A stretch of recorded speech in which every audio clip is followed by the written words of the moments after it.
Hello everyone. On November 22nd, 1963, in the city of Dallas, Texas, USA, a gunshot ended the life of American President John Kennedy. Elected 3 years earlier, in 1960, the president represented a different generation of American politicians. Coming from a wealthy Irish and Catholic family, Kennedy gathered around him a group of young advisors, intellectuals, and graduates of top American universities. Although a staunch anti-communist, President Kennedy couldn't ignore the catastrophic consequences of a direct confrontation with the rival superpower, the USSR. A nuclear war, which would have been triggered in such a confrontation, would have resulted in the greatest tragedy of mankind. No realistic politician could assume such responsibility. That's why Kennedy chose the path of coexistence, negotiations, and mutual compromises regarding both the USSR and its outpost in the Western Hemisphere, Cuba. The question that has troubled and continues to trouble the American public and the world at large is, who actually killed the president, and who was behind the individual or individuals who carried out this abominable act? The official culprit was the young Lee Harvey Oswald, considered somewhat unstable, but he was also assassinated by Jack Ruby, also known as the assassin of the assassin. Who was Lee Harvey Oswald? Lee Oswald was an enigma to everyone, both to the Texas authorities who arrested and interrogated him and to the members of the Warren Commission of the U.S. Congress, which investigated Kennedy's assassination but failed to uncover the motive for the crime. No one will ever know what Oswald had in mind in the week before November 22, 1963. The presumed assassin was neither crazy nor were there any signs of mental imbalance. However, the impression of the police investigators after apprehending and interrogating the presumed assassin was that Oswald sympathized with President Kennedy. At the time of his arrest, Oswald shouted, "I'm just a patsy," and then fell silent. He didn't even confide in his brother, except for saying, "Don't draw any conclusions from the so-called evidence." Nevertheless, no one could be sure of Oswald's motivations. Furthermore, the role of Marina Oswald, the wife brought from Russia by Lee, and her potential connections with the KGB were not clarified, although there were assumptions and indications in this regard. A series of phone call recordings from before and immediately after the president's assassination, either by Oswald or by dubious individuals with whom he had direct or indirect contact, were not made available to the investigators. It was revealed that the military intelligence services had a file on Oswald long before the assassination, providing the FBI with information 1 hour after his arrest. All these factors led many to presume the involvement of American intelligence agencies in the disappearance of President Kennedy. The conclusions of the American Congress Committee report state that neither the intelligence services nor the FBI nor the CIA were involved as organizations in the assassination of President Kennedy. However, the committee acknowledged that there is evidence suggesting that individual members of the mentioned agencies could have secretly associated with Oswald and even played a role in the assassination.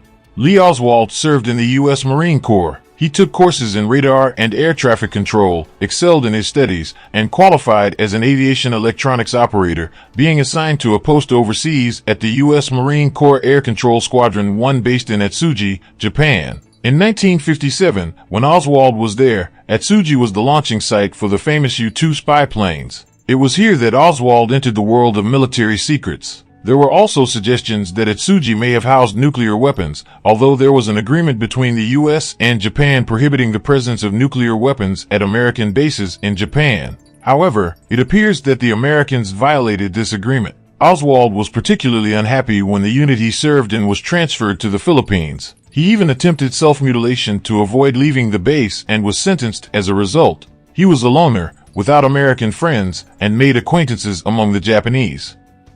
In 1958, he traveled with the unit to Taiwan, then returned to Atsugi, where he had a Eurasian girlfriend, apparently half Russian. After completing his overseas assignment at El Toro Base in Santa Ana, California, Oswald started learning Russian and enrolled in a Navy exam for spoken and written Russian language. Although he did not pass, it was evident that he had a basic understanding of the language. He continued to read in Russian, subscribed to Russian magazines, and purchased records in that language. Some colleagues jokingly referred to him as Comrade Oswaldovich. Oswald also expressed an interest in socialist ideology and Soviet politics, telling friends that communism was the best system in the world. He also sympathized with Castro and the Cuban Revolution and, according to a Navy colleague's statement, may have made contact with the Cuban embassy. In 1959, Oswald left the U.S. Marine Corps, applied to enroll at Albert Schweitzer College in Switzerland to study philosophy, and simultaneously applied for a passport to visit Russia and Cuba. He was discharged from the Marines, received his passport shortly afterward, and returned to Texas, his place of origin. He then traveled to Europe, including the USSR, via the UK and Finland. He obtained a Soviet tourist visa in Helsinki within 2 days, which led many to believe that the Soviets were expecting him, since the usual processing time for a Soviet visa was between 5 and 15 days. After spending 2 weeks with various Soviet officials, Oswald went to the American embassy in Moscow, declaring his intention to renounce his American citizenship and stay in the USSR.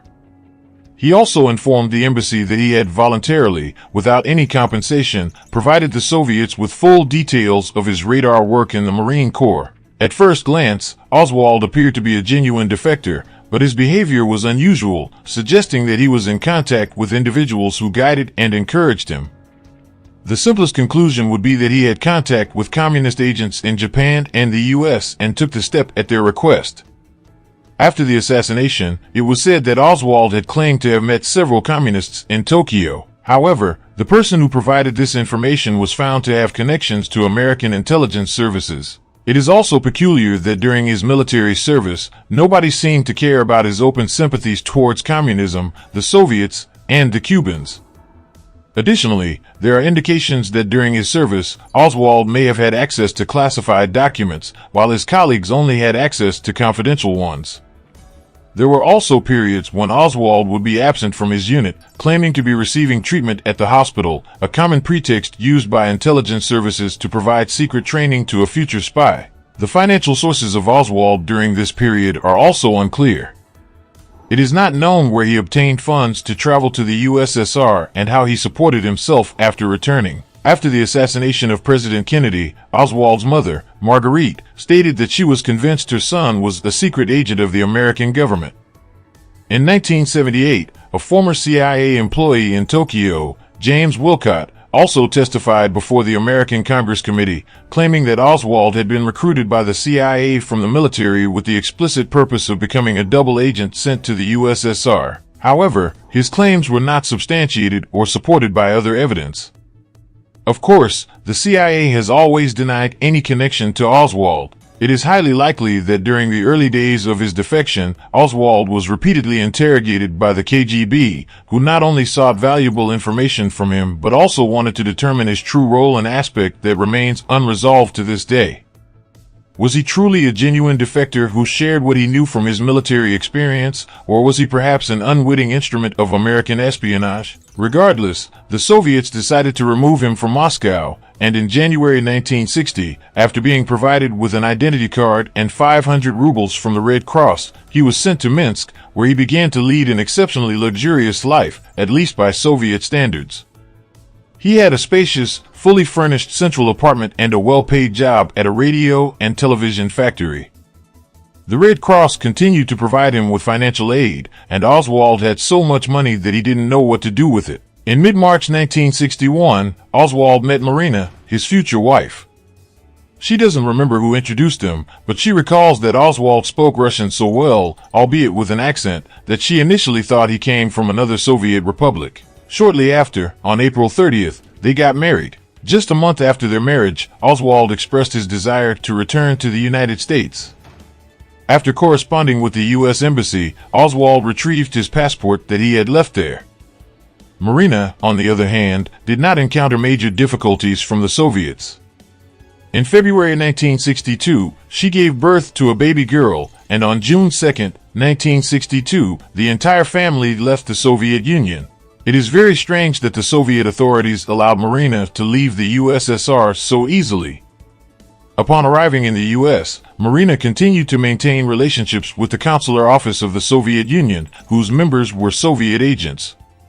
From Marina's correspondence, it became evident that she knew families whose members worked for the KGB. Therefore, it is possible that Marina was not an agent of the KGB but was directed towards Oswald to uncover his true intentions. It is also possible that Marina herself was unaware that she was being used in this way. In June 1962, Lee and Marina Oswald left the Soviet Union.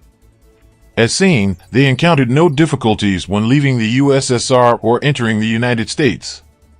On the contrary, curiously, upon their return to the U.S., the Department of State sought assistance from the Department of Health, Education, and Welfare for the supposed defector. Another strange thing is that according to statements from American intelligence agencies, upon his return to the country, Oswald was not interrogated regarding his stay in the Soviet Union. The CIA and FBI declared after the assassination that they were unaware of Oswald's presence there for a long time, although according to some documents and photographs, Oswald had met Americans in both Moscow and Minsk who were directly or indirectly connected to the CIA. A journalist discovered several CIA documents indicating that in the summer of 1962, CIA agents had interrogated a former American sailor who had worked at a radio factory in Minsk after his return from the USSR. Returning to the country, Oswald settled in Fort Worth, Texas, where he found work at a factory. During this time, he began forming a social network and connected with Russian immigrant families or their descendants. Here he met a person who became his mentor and friend, someone who might have had special and secret reasons for this connection. This person was George de Mohrenschildt, a geologist in the petroleum industry. De Mohrenschildt came from a family of Russian nobles. His father, who held the title of Baron, had fled Russia during the Revolution and settled in Poland, where his son attended a military cavalry school before graduating from a university in Belgium. At the age of 27, G. de Mohrenschildt came to the U.S., where he entered the elite circles on the East Coast and even became acquainted with the Bouvier family, the future Jacqueline Kennedy's parents, JFK's wife. In the 1940s, he obtained a master's degree in geology from the University of Texas, entered the oil industry, and spent the next 20 years traveling around the world. In addition to his professional activities, de Mohrenschildt was also involved in gathering information. During World War II, he was suspected of engaging in espionage for Nazi Germany, but other evidence suggested that he was actually working for the Allies. According to his own statements, he worked for the French, collecting information about individuals involved in pro-German activities. Mohrenschildt expressed his desire to work for the OSS, the precursor to the CIA, but was rejected due to suspicions that he had worked for the Germans. However, in the 1950s, this did not seem to be an obstacle for him to be utilized by the CIA. It appears that during his professional travels to Cuba, West Africa, Yugoslavia, and Central America, he gathered numerous pieces of information that the CIA transmitted to other agencies. Knowing all this, it is not difficult to assume that de Mohrenschildt could have been an ideal candidate to extract information from Oswald regarding his Soviet experience, although he claimed to have met Oswald through a CIA agent in Dallas named J. Walton Moore. Despite being 30 years older than Oswald, de Mohrenschildt befriended him, listened to his stories about the Soviet Union, advised him, guided him, and provided him with material assistance. Following his advice, Oswald left his well-paying job in Fort Worth and moved to Dallas, where with the help of de Mohrenschildt, he found a job at a graphic arts company. The company had contracts with the U.S. Army Map Service, which involved working with materials obtained by U-2 spy planes, including military secrets. Personnel in this field needed the approval of security services to work there. During his 6 months in this job, Oswald became familiar with the most sophisticated photography techniques and acquired expensive photographic equipment, including a Minix camera typically used in espionage activities. The camera, along with other sophisticated equipment such as 3 additional cameras, a telescope, 2 binoculars, a compass, and a pedometer, all worth hundreds of dollars, were confiscated after President Kennedy's assassination and Oswald's arrest. In Oswald's seized diary, there were also notes about microdots, a method used for storing and transmitting information in espionage activities. Other similar and interesting videos can be found right here on the final screen and on the links in the description. Thank you for watching and see you next time.